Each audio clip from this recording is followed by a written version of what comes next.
Então, boa tarde mais uma vez. Estamos aqui com o livro Palavras de Vida Eterna. Hoje é a lição de número 118. O livro é a psicografia de Francisco Cândido Xavier e as lições são ditadas pelo Espírito Emmanuel, que era o guia de Chico, que teve aí um compromisso muito grande em trazer essas lições de reflexão acerca do Evangelho. O tema dessa lição é Ante a Palavra do Cristo. Então, Emmanuel vai nos convidar a uma reflexão. Qual seria a nossa postura diante do que Jesus disse, diante do que Jesus falou, daquilo que está registrado nos Evangelhos? A epígrafe que Emmanuel busca são palavras de Jesus, que estão no Evangelho segundo João, que são as seguintes: as palavras que eu vos disse são espírito e são vida. Então nós temos um primeiro indicativo, colocando aqui que aquilo que Jesus nos traz, aquilo que Jesus... Não está ouvindo? Eu acho que você mexeu naquele volume lá de cima, Fabinho. Não mexe naquele lá, não. Vamos ver se agora vai. Deixa eu esperar a luz. Você já fala boa tarde? Boa tarde. Está filmando direito? Está filmando. As palavras que Emmanuel vai buscar estão num versículo de João que a parte mais completa é: o Espírito é que vivifica, a carne não serve para nada. As palavras que vos disse são Espírito e vida. Então Emmanuel vai começar a falar o seguinte: palavras, o uso das palavras, como nós nos comunicamos, aquilo que nós colocamos em palavras. E aí o que Emmanuel cita para nós? Alguns dos grandes autores que existiram aqui na nossa civilização, como espíritos aqui que estamos encarnados. Ele fala de Dante, ele fala de Shakespeare, ele fala de Voltaire, ele fala de Camões. E o que ele coloca ali? A primeira coisa: nós podemos ter um autor favorito. Nós podemos abrir um livro e nos identificarmos com aquilo que está naquele livro. Emmanuel não cita aqui nos livros, mas a gente pode colocar muitos outros livros hoje voltados a alguma coisa de autoajuda, algum outro autor que traga, algum outro autor que coloque ali coisas que mexem com a gente e nos convidam à reflexão. E isso é uma coisa completamente normal e é uma coisa que faz parte. A partir do momento que nós temos contato com algum texto e aquilo lá surte algum efeito dentro de nós, sinal que houve uma transformação, sinal que houve alguma interação. E Emmanuel vai destacar o seguinte, começando por Dante. Dante era um autor italiano conhecido pela Divina Comédia. Participação importantíssima de Dante. A partir do que ele escreveu na Divina Comédia, inferno, purgatório e paraíso, aquilo acaba tendo um impacto muito grande em como as pessoas na Idade Média vão pautar o seu pensamento religioso. Então, muito dessa ideia vem do livro que estava ali de Dante. Ele coloca Camões, famoso pelos Lusíadas, que conta a história de Vasco da Gama ao conseguir dobrar o Cabo da Boa Esperança e abrir uma rota comercial para Portugal, entre Portugal e as Índias, o que vai gerar muito lucro para Portugal mais para frente. Voltaire, que ele tem aqui como um dos grandes pensadores religiosos, um dos primeiros a defender uma separação total entre igreja e Estado, com muitas críticas. Então ele fala, essas pessoas são importantes? São importantes. As obras deles merecem estudo, merecem apreço? Merecem. Mas o que tem de diferente da palavra que está ali nesses livros para a palavra do Cristo? Essas obras, esses autores, são limitados. Esses autores contam a história de um povo. Esses autores colocam um pensamento, que é o que eles entendem. Esses autores vão colocar o que eles trouxeram, o que eles colocam. E qual a diferença para as palavras de Jesus? São universais. Jesus vai tratar das dores da alma, daquilo que todos nós carregamos. Não importa a época, não importa a classe social, não importa qual é o nosso estado aqui no meio da sociedade, aonde nós nos colocamos. As dores que afligem os corações são as mesmas. desde a época de Jesus. Então Emmanuel começa a abrir o nosso entendimento dizendo qual vai ser a nossa interpretação, o nosso posicionamento diante do Evangelho de Jesus. Primeiro que Jesus, ele mesmo, até onde nós sabemos, não tem nada escrito, ou pelo menos nada registrado ali escrito. Mas escreveram sobre o que ele falou, sobre as palavras que ele utilizou.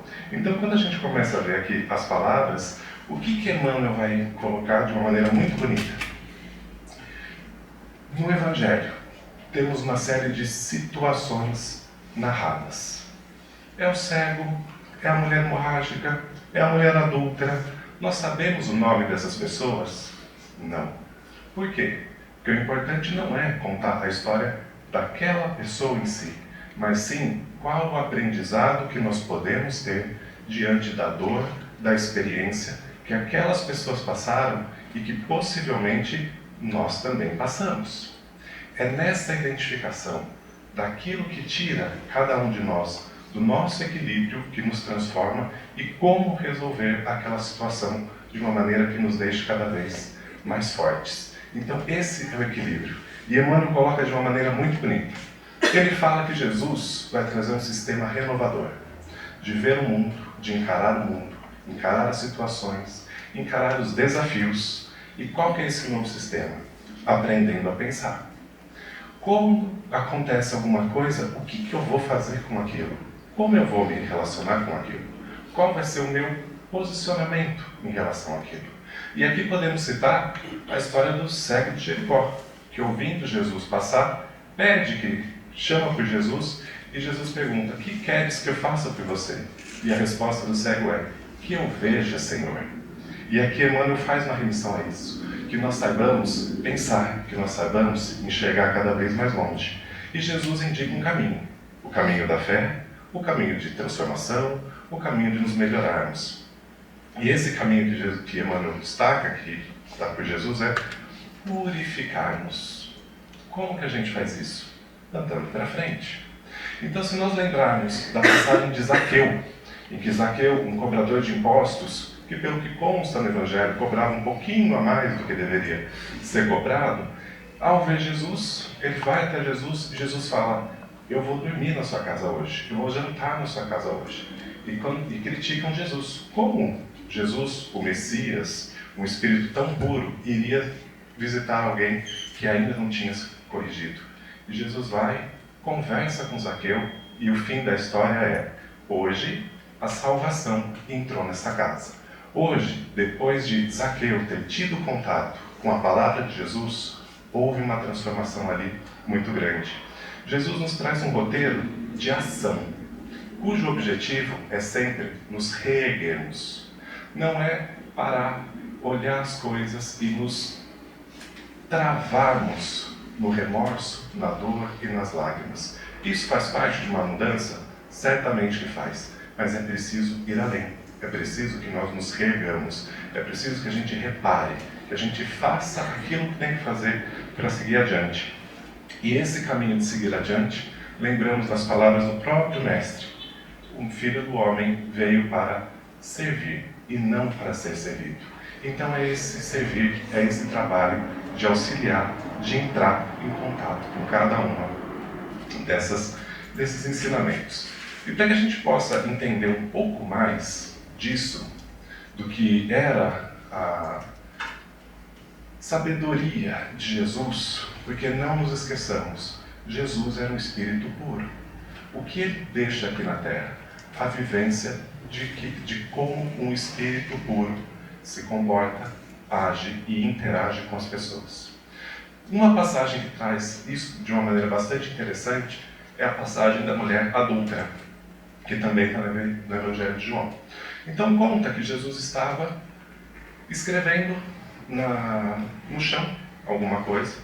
Alguns estudiosos dizem que ele estava escrevendo alguns pecados, algumas coisas que as pessoas cometiam, e até ele é trazida pelos fariseus uma mulher que teria sido pega em adultério. Eles trazem e falam: Jesus, essa mulher foi pega em adultério. Jesus olha, volta para o chão e continua escrevendo.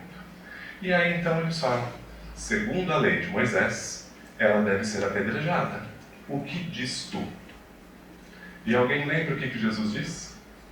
Aquele que não tiver nenhum pecado, que atire a primeira pedra. E aí, pouco a pouco, todos vão se retirando. Sobra somente a mulher e Jesus. E ele pergunta, cadê todos que te condenaram? Restou alguém? Ela fala, não.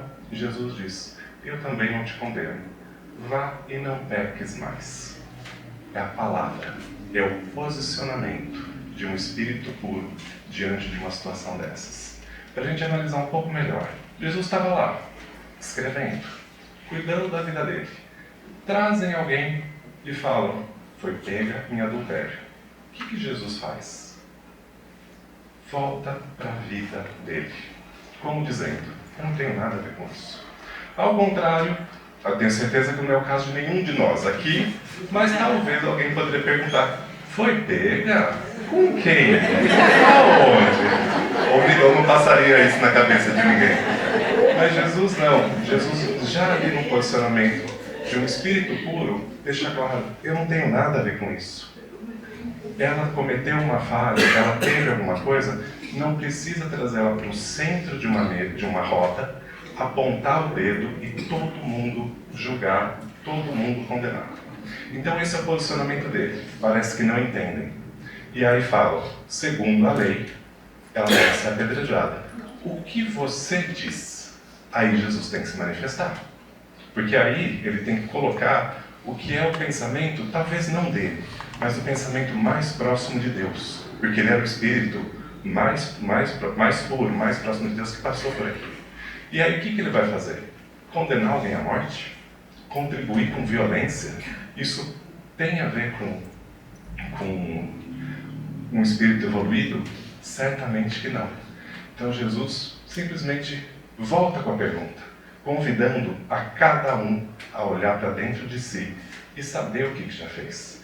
Então, em vez de nós olharmos tanto para a vida do outro, apontar tanto o dedo para o que o outro faz, por que nós não olhamos para dentro de nós e vemos que nós já temos condições? E Jesus continua, alguém te condenou? Não, porque não cabe a nós. A única pessoa que cabe fazer qualquer tipo de condenação seria Deus, e Deus não condena ninguém. Deus nos dá quantas oportunidades sejam necessárias até que a gente aprenda, até que a gente acerte. Deus nos promove inúmeras situações de evolução, oportunidades que, se nós agarrarmos e seguirmos adiante, nós nos transformamos, nós passamos a interagir e ver o mundo de uma outra forma. É isso que ele coloca ali. Em vez de colocar a pessoa, a mulher, no centro do julgamento, ele tira a mulher do centro do julgamento e acolhe dentro do coração dele, colocando ela com amparo, com carinho, com amor. Então, quando ele fala, ninguém te condenou, eu também não te condeno. E ele não nos condena até hoje. E ele dá o caminho. O que você fez, conseguiu perceber que não vieram consequências boas? Foi um deslize, talvez, porque nós não podemos nos reduzir a uma atitude nossa. Nós somos mais do que uma atitude. Até no judiciário, quando é julgado qualquer tipo de crime, julga-se aquele crime, aquela conduta. Você não julga a vida inteira da pessoa, você julga uma coisa que ela fez. Então ele coloca ali a mesma coisa. Nós não vamos julgar você pelo que você fez. Porém, vá e não peques mais. Levante-se, reerga-se, siga adiante, de cabeça erguida, cumprindo o que você tem que cumprir, mudando o que tem que mudar, ajustando o que tem que ajustar, mas caminhe, mas ande, mas vá sempre adiante. E isso é o que deve acontecer com cada um de nós ao entrarmos em contato com o Evangelho. Porque se nós entramos em contato com Jesus, ouvimos o que está ali, lemos uma lição, seja lá o que for, e aquilo lá não muda em nada, nós não conseguimos mudar nada em nós, é porque ainda não ouvimos. É porque aquilo lá ainda não nos tocou. Eu vi esses dias um vídeo no Instagram em que mostrava uma série de animais indo pedir ajudas para humanos. Vocês já viram isso? É bastante interessante.